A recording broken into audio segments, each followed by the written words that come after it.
कोल्हापूर जिल्ह्यातील जयसिंगपूर येथील उदगाव वैकुंठधाम स्मशानभूमीत एक धक्कादायक घटना उघडकीस आली आहे।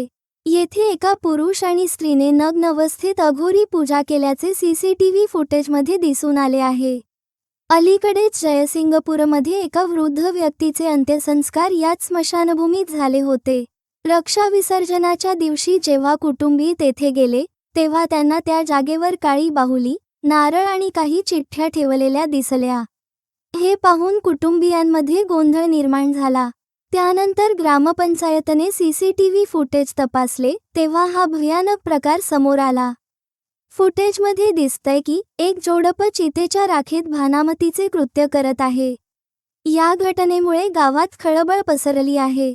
कोल्हापूरसारख्या प्रगत विचारांच्या जिल्ह्यात अशा प्रकारच्या अंधश्रद्धेच्या घटना घडत असल्याने लोक चकित झाले आहेत।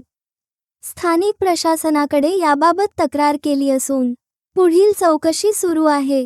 अजून अशाच सत्य घटनांवर आधारित व्हिडिओसाठी आमचा यूट्यूब चॅनल सबस्क्राईब करा आणि बेल आयकॉन दाबायला विसरू नका। धन्यवाद।